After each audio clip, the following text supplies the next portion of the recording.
तो जैसे हम लोगों ने पिछले टॉपिक में बात किया था बिंदु त्रुटि के बारे में, और बिंदु त्रुटि में हम लोगों ने रस समीकरण मिति त्रुटि के अंतर्गत फ्रैंकल और शॉर्ट की त्रुटि के बारे में पढ़ा था, और अरस समीकरण मिति नॉन स्टाइक्योमेट्री त्रुटि के अंतर्गत हम लोगों ने ऋण आयन रिक्तियाँ दोष के बारे में पढ़ा था।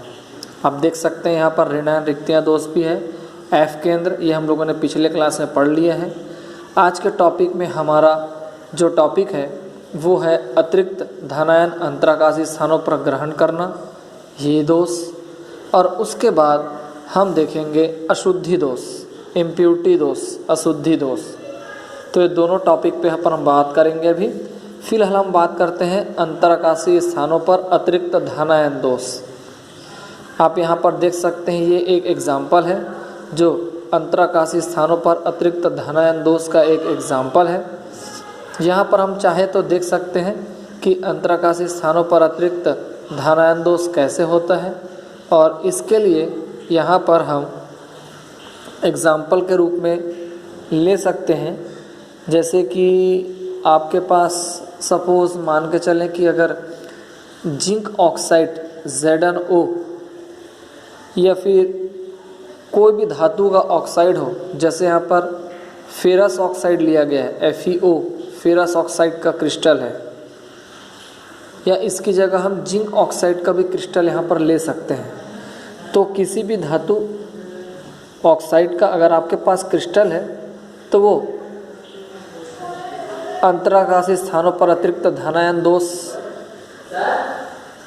जाहिर करता है।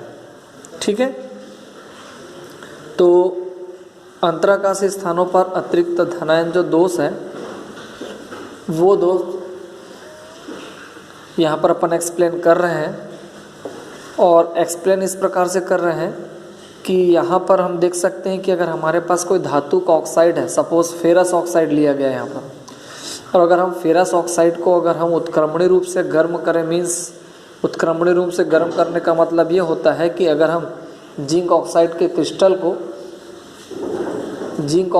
क्रिस्टल को यदि बार बार गर्म और बार बार ठंडा करें तो देखते हैं कि जब जिंक ऑक्साइड या फेरस ऑक्साइड को हम गर्म और ठंडा करते हैं तो गर्म करने के प्रोसेस में से उसमें से ऑक्सीजन रिमूव हो जाता है और फेरिक आयन मौजूद होते हैं, बट जैसे ही वो ठंडा होता है फिर से ऑक्सीजन जुड़कर वो फेरस ऑक्साइड बन जाता है।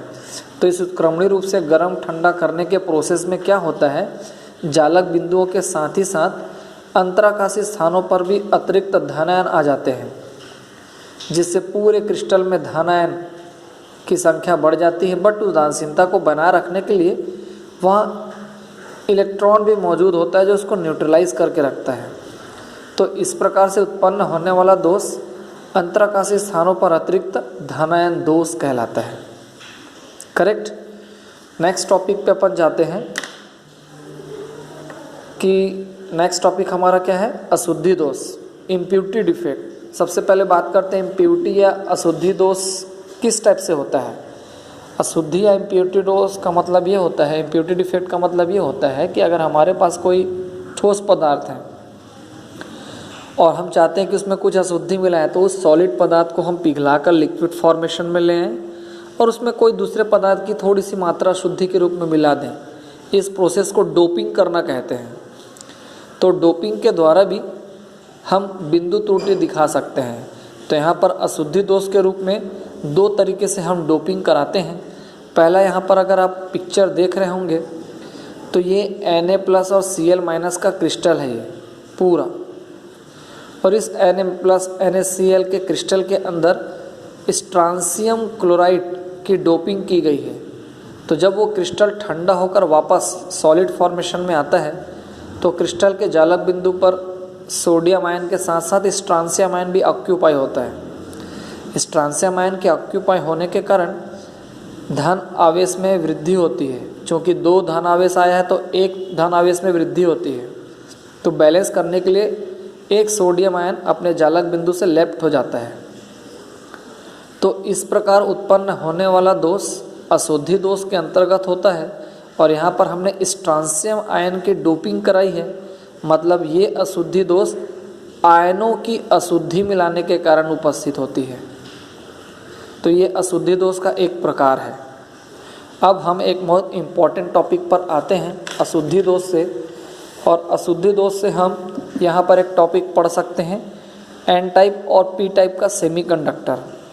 एन टाइप और पी टाइप का जो सेमीकंडक्टर होता है वो आप लोग देख सकते हैं किस प्रकार होता है। सबसे पहले बात करते हैं सेमीकंडक्टर अर्धचालक, वे पदार्थ जिनकी चालकता चालक और कुचालक के बीच में होता है उसे अपन क्या कहते हैं, सेमीकंडक्टर कहते हैं। तो सेमीकंडक्टर भी अशुद्धि दोष मतलब डोपिंग के थ्रू बनाई जाती है। जनरली सेमीकंडक्टर सिलिकॉन और जर्मेनियम के होते हैं। यहाँ पर आप देख सकते हैं प्योर सिलिकॉन है, और इस प्योर सिलिकॉन में अगर ये सिलिकॉन का एटम है तो अपने नियरेस्ट 4 अन्य इलेक्ट्रॉनों से जुड़ा हुआ, मतलब हर सिलिकॉन की संयोजकता 4 होती है, इसलिए इलेक्ट्रॉन इसके पास मुक्त रूप में उपस्थित बहुत कम होता है। इसलिए शुद्ध रूप में सिलिकॉन विद्युत का बहुत कम सुचालक होता है। बट हम इसकी चालकता को अगर बढ़ाना चाहते हैं तो इसमें 2 तरीके से डोपिंग करा सकते हैं। 2 तरीके से डोपिंग के लिए देखिए यहाँ पर इंडिकेट किया गया होगा कि पहले सिलिकॉन में फास्फोरस मिलाया गया है और दूसरे सिलिकॉन में बोरॉन या एल्युमिनियम मिलाया गया है। जब पहले वाले टॉपिक में फास्फोरस मिला के डोपिंग कराते हैं तो फास्फोरस 15 ग्रुप वैलेंसी सेल में 5 इलेक्ट्रॉन होते हैं।